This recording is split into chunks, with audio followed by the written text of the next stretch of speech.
I think this little finger could be really productive. There's some real heavy trails coming out of that bottom and coming across the fence. And this, you could shoot across this little finger, so this is gonna be a fun spot to sit.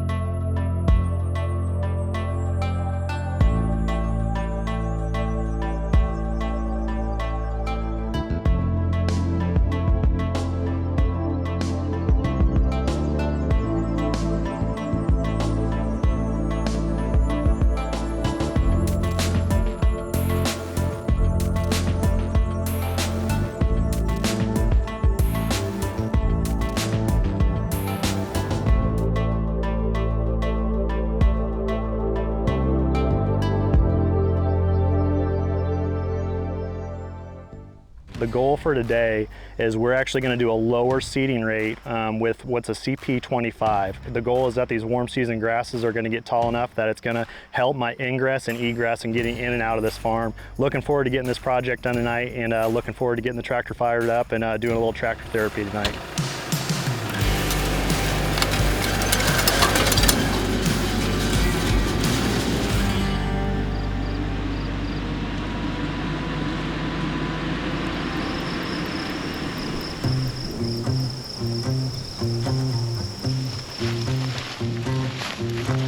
Welcome to this week's episode of Midwest Whitetail. It is the beginning of June. It's Father's Day Sunday today. So first and foremost, thank you to all those fathers out there. I think one of the things that makes me think of right away is just how many mentors are out there to help get people in the outdoors, especially when it comes to archery and primitive hunting.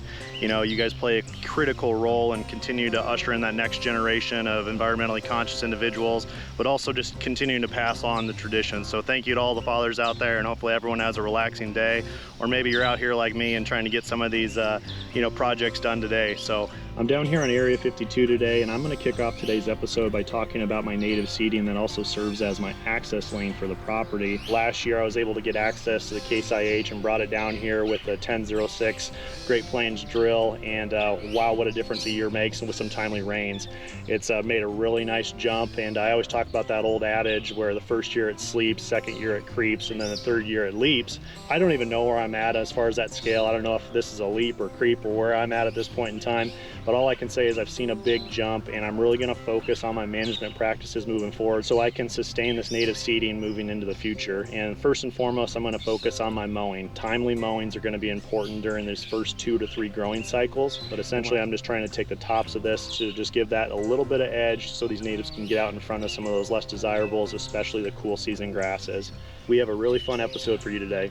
I know that Mike's been talking about it for a little while now, but he is going to formally introduce that new piece that he acquired here in the last several months, and really looking forward to how that piece is going to set up for him, because it sits in such a good area, and really looking forward to him diving into what that looks like. But we're also going to visit Owen and Kaleb today as well. You know, all of us are in the midst of these summer projects right here at the beginning of June. It's right in the heart of, you know, summer really kicking itself off. No shortage of projects going on, so I'm going to go through and look at my access lane a little bit. As you can see behind me, it's looking really great, and really looking forward to bringing this week's episode to you.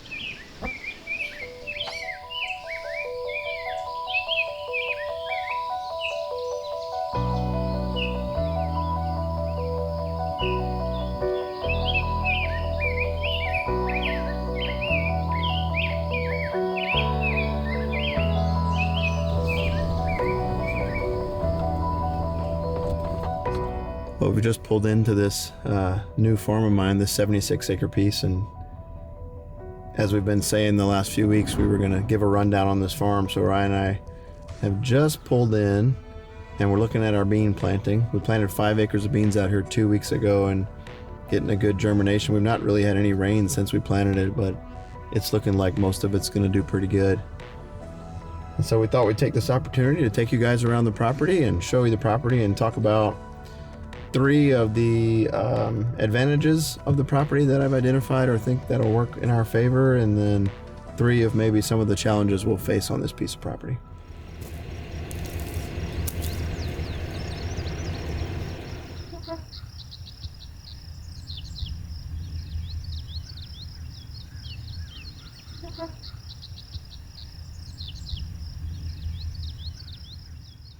So this farm is basically a rectangle. Originally in '80, they surveyed off the house and buildings to sell at another time. So got a long, skinny east-west rectangle. It's got 50 acres of CRP and the rest is in draws. And when you look at this property, these fields belong in CRP. I mean, the tops are flat, but they're pretty steep down to the draws. There's quite a bit of topography here. And this food plot on the west side is about 3 acres. And we put the Monster Buck Pot of Gold soybeans here. Those are the Roundup 240 Liberty Ready beans, more of a traditional type of ag bean. And it's looking good.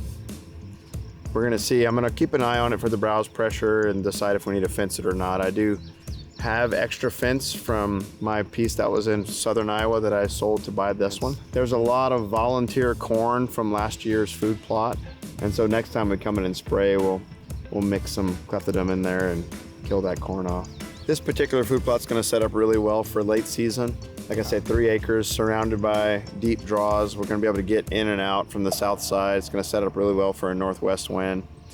And it's certainly the best area on the property for access because, as I mentioned, we're gonna talk about challenges. One of the main challenges for this property is gonna be access. I mean, it's a long, skinny rectangle. Just the west edge touches the gravel, so we have access only from the west.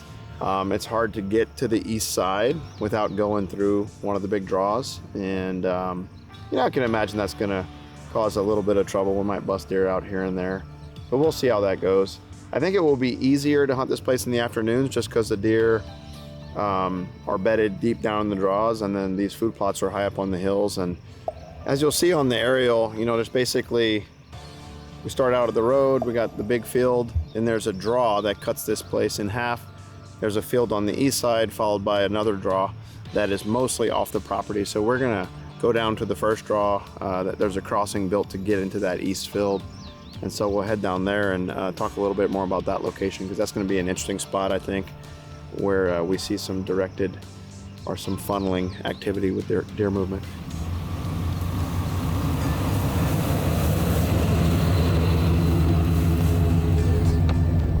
At least a couple 100 feet of elevation change.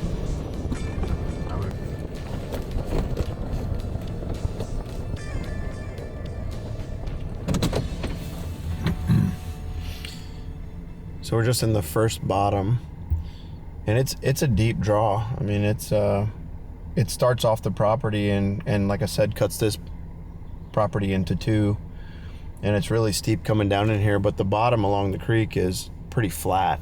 So when I came and walked this late winter, early spring, before the auction, it was before green up, so you could see a lot of sign, and this draw has a lot of good trails along the bottom of it and then crossing through it. There's a couple fingers that dump into it, and I found a couple good trees to climb in. It's gonna really lend itself, probably the best access for rut spots from where we have to park. I can slip through the CRP and get into those stands and be hunting over some of these trails down this draw. That'll be an interesting spot to sit. I think the back draw is better. The back draw is a big creek bottom. Now the problem is most of it is off of the property, and so one of the challenges of the property is that one of those major travel corridors for this section is just on the edge of the property, and it cuts through the northeast corner. We'll talk about that later, but that's gonna be one of, I bet, the best spots on the property is that northeast corner. Another advantage of topography is that, yes, this is a 76 acre piece, but it's gonna hunt bigger. And if you stretch this thin, you can get into one spot without disturbing the other half of the property. Obviously the access, as I mentioned, is going to be a challenge, but we'll have these 2 areas that I think are going to be main thoroughfares of travel through the property, and that'll set up well for some morning hunts in the rut. So that's one of the things I really look for in properties. When you got a lot of rich topography on a farm, it always hunts bigger, and that's one of the top 3 things about this property that I think is going to make it a great property. We're about to go off on the runway here. Yeah.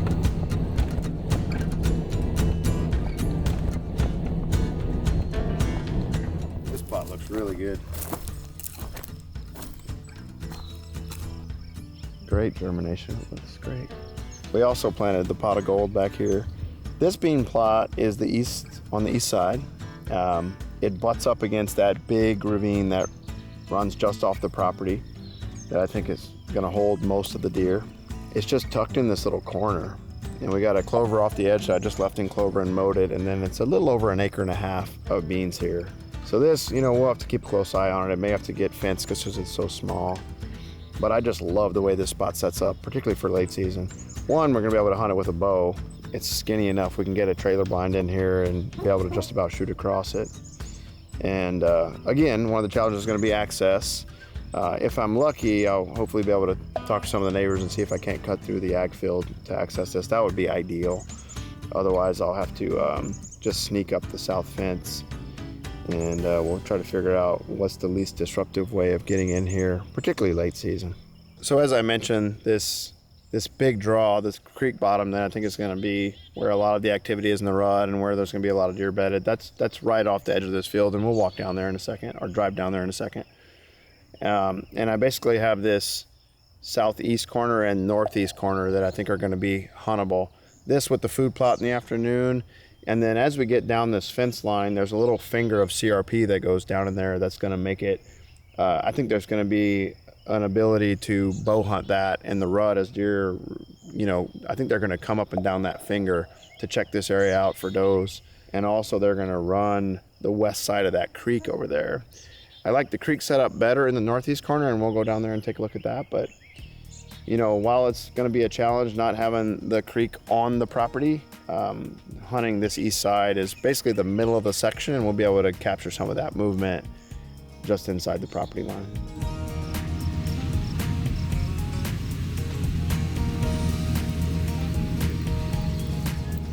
It's just such a secluded area, and there are a few good trees in this little finger. I think this little finger could be really productive. There's some real heavy trails coming out of that bottom and coming across the fence, and this, you could shoot across this little finger, so this is going to be a fun spot to sit.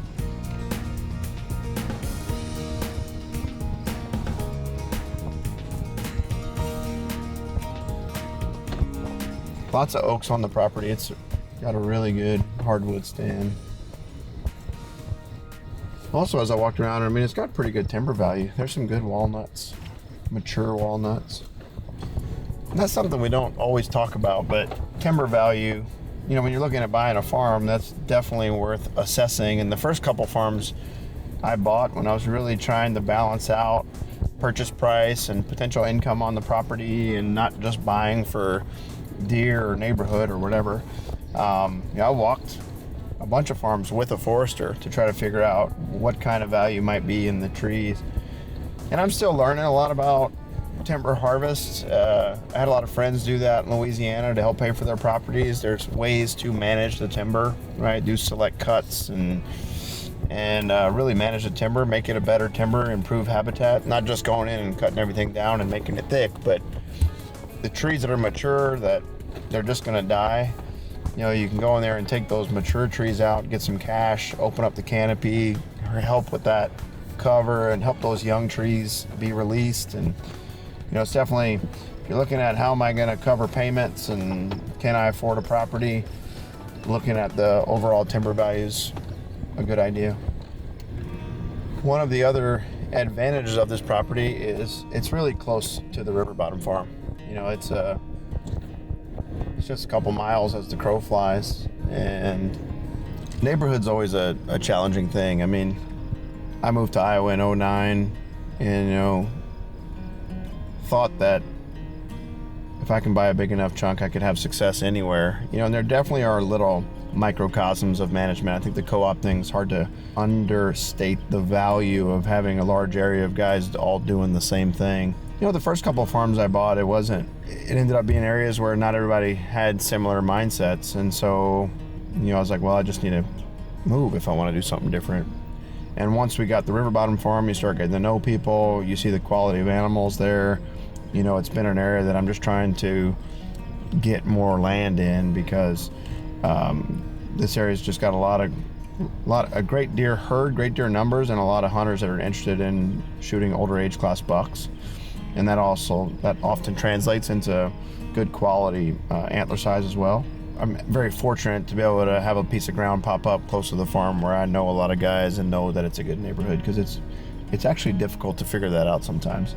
That piece of ground in southern Iowa. It was about 2.5 hours away from the house. It was 52 acres, you know, and now it's a big upgrade to get 76 acres, get CRP payments. I think while that property butted up against that giant 900-acre timber and had great late season hunting, this also will have great late season hunting, I believe, just because of the neighborhood and the amount of cover that is right here. And it's 10 minutes from the cabin, so we're gonna be able to utilize it a lot more freely. And as the kids get older and there's a lot more of us hunting, we need more spots to be able to bounce around, and so I'm really excited about that as well.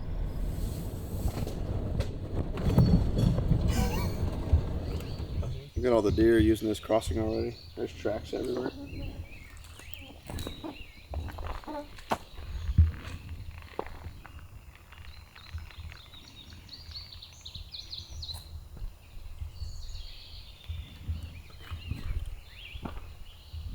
So I spent a whole weekend around this property, kind of getting lanes mowed, getting trails in the timber, different things like that set up to start formulating, helping deer move certain ways, get cameras out.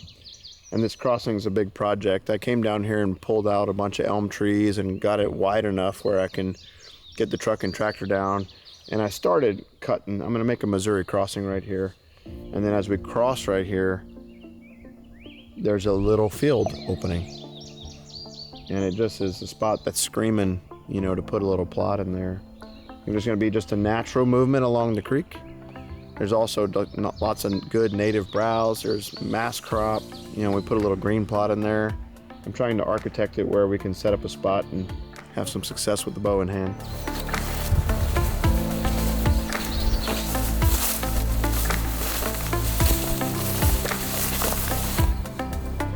Got all these little pin oaks that, you know, they love to rub on the, scrape under those. Some of the pin oaks are big enough to get in. It's that little hidden field I was talking about. Once upon a time, before this property was broken up, and it was sold way back when, and it was split up into a few parcels, this used to be accessible through another field that was part of it at one time. Now it's just isolated, grown up to grass. It's mostly canary, actually. But it's a sweet little spot. I think we can dress this place up pretty good. Got all the oaks. It's cool. It's down by the creek. There's some big trails running through it. This will definitely be a fun spot to sit. Difficult spot to access. It's going to be one of those spots where we wait for the right time. But that farm road I'm putting in is going to help. We can sneak in, you know, and get in here and be one of those spots you sit all day. I think the deer do mostly enter down in that little corner and then they walk up the two edges. It's kind of like a triangle. So we could potentially have a spot on either side of that entrance. But yeah, so 3 main spots I'm looking forward to from a bow hunting standpoint would be this little field, that spot in the first ravine that we talked about, where I can access through the CRP, and there's that flat creek bottom in there. They're gonna run that for sure. And then the southeast corner. Those are the 3 I'm really looking forward to get stands in trees and sit during the rut. You know, those are gonna be mostly morning spots. And then we'll hunt the tops, the food plots in the afternoon.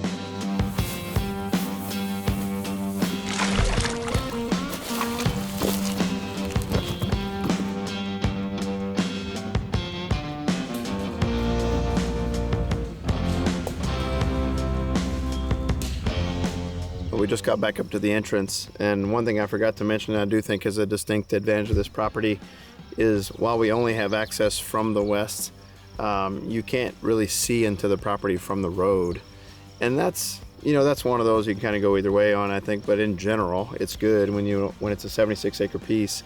You never know what people are doing out there, but it goes up, there's a little rise, and so all the food plots and all the fields are hidden from the road, and you just can't see what's going on in here unless you drive into the property. And I think that'll help us too late season. You know, if deer are out in the plot, we don't want every car that passes by to clear the plot. So I do think that's another advantage. And so kind of recap, some of the features that I think are really positive, advantageous things. The main one is that for a 76 acre piece, it's going to hunt a lot bigger. We've got multiple options. We've got these 2 creek bottoms. We've got basically the entire property is cover with the CRP. Next one is we're in a good neighborhood, and I think that's always beneficial when your goals are managing for older age class bucks. The last one is just proximity to where we stay during hunting season, our hunting cabin, and just near all the other farms. It's going to make it a lot more useful to me and my family. And my goal right now is to maximize my time in the woods with the kids, and the more places that we can go and spend time, the better. It's also good to have some of these places that aren't on the river bottom, meaning if the river bottom goes underwater and we have trouble growing food, we've got some of these areas that are on the high ground that we don't have to deal with that aspect of it. Some of the challenges out here, access is going to be an issue, I think. Sometimes, we make do usually and do pretty well, but access, having just the one spot from the west. The main thoroughfare that I perceive looking at aerials walking around is just off the east edge of the property. So we can't hunt directly into it with the exception of that little corner, the northeast corner where it cuts through. And then lastly, and this is kind of a softer one, but it is 76 acres. Now, I replaced a 52 acre piece with it, and so it's a definite upgrade. But from a management standpoint, you don't have complete control, right? You're not going to hold deer. This property, I think, will hold some just with how much cover is on it, but if I've got that one particular buck I want to see, that's a challenge of a property of this size. It's hard to have complete control. Now, I think being in a good neighborhood is going to help, and I think a lot of guys want to see these younger deer reach full potential. And so, like I said, it's a little bit of a soft challenge, but certainly one that should be mentioned. In the future, I hope to add on in this area. Like I said, just a couple miles from the River Bottom Farm, completely different deer herd. And I think one thing that would make a big change right here is if you could add another piece to it and get a little bit bigger chunk. But either way, we're gonna have a lot of fun hunting this piece right here. So we've got all the beans in, got all the switch in, and now we're looking at getting the sorghum in the ground. And then all of my food plots this year just about are in beans, and we're going to be doing some plot screen. And so the Monster Buck screen mix is a great functional tool to screen your plots for access.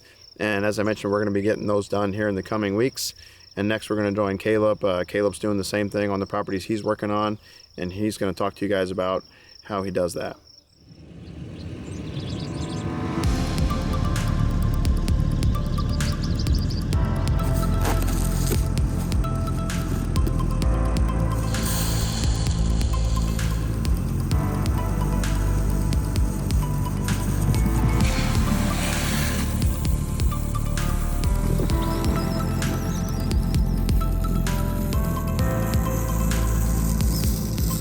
Hey guys, it's early June and I just got done seeding some plot screen.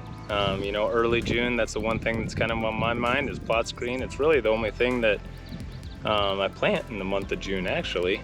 But, well, unless you're planting replant corn and beans this year, I tell you what, it's been a tough spring. But I just want to talk about how I use it real quick and then just the steps that I'm going about seeding it. So how I use it, obviously access is key.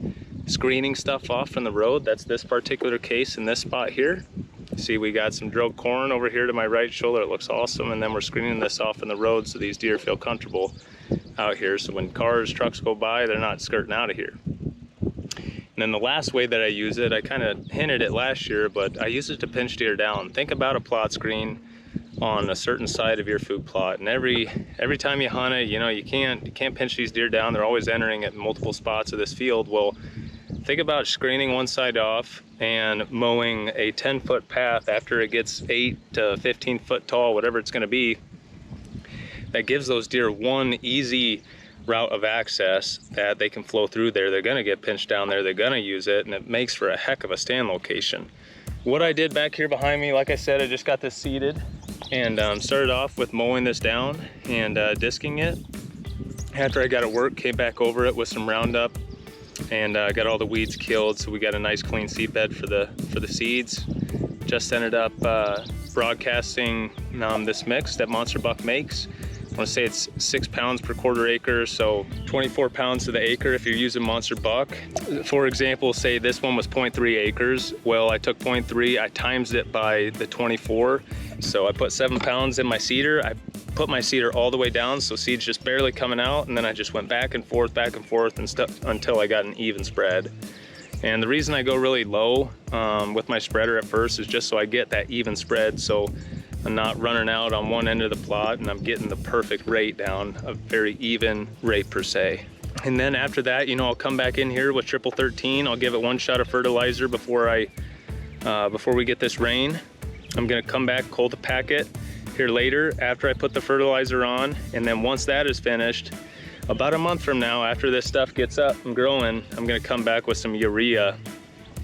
This plot screen, it's sorghum and Indian grass. It's a lot like corn and loves nitrogen, loves urea. 46 double aught is the fertilizer that you need to look for here in another month if you guys are gonna seed this down.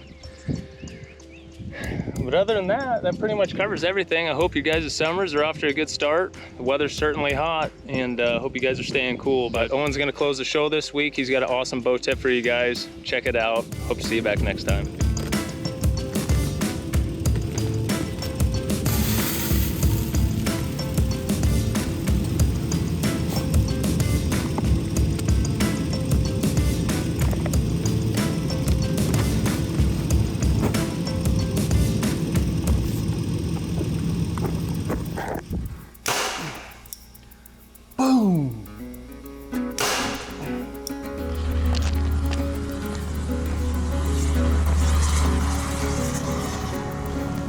What do we do here? I would say this one is out by a smidge, 1/8 inch maybe.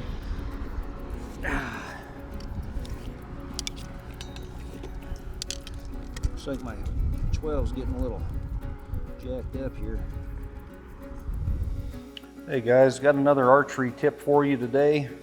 This one actually comes from a viewer that sent me a message on Facebook and wanted me to go over the proper draw mechanics of drawing your compound bow.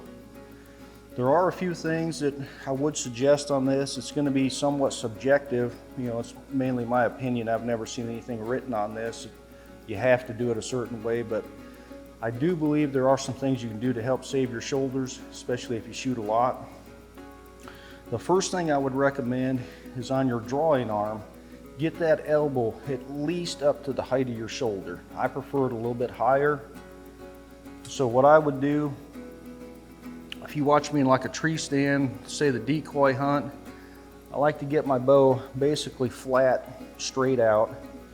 Then I'll get my elbow elevated and then come straight back with her. By doing it like that, then I settle into my peep, but by doing it like that, you're getting to use some of the larger muscles, your lat, muscles there between your spine, both sides of your spine, those back muscles, the larger muscles, you can really get good leverage on it. So the way that I see guys do that, I don't think is the proper way to do it, is having your elbow down low like this, and it's basically all shoulder when you do that. You're using all the muscles in your shoulder here, a little bit of your back too, but not like the way I'm suggesting. So if I was just target shooting in a tournament, I'd even go up a little bit higher than flat like this to start. You can really get some good leverage on it. Like I said, and if I'm drawing at a deer, I don't want the extra movement of coming up high, so I would start about flat, draw back, settle in, and then come down on your deer or whatever you're shooting at. Now on your front arm, I used to shoot this arm pretty bend. I used to have a pretty good bend in my bow arm, but anymore I have it close to locked out. It's almost straight, maybe not quite locked out like that, but close to it. So that's probably personal preference, but I think if you use those tips drawing your bow, it'll save your shoulders in the long run, especially if you do a lot of shooting. So I hope that helps you guys. That's gotta be right there.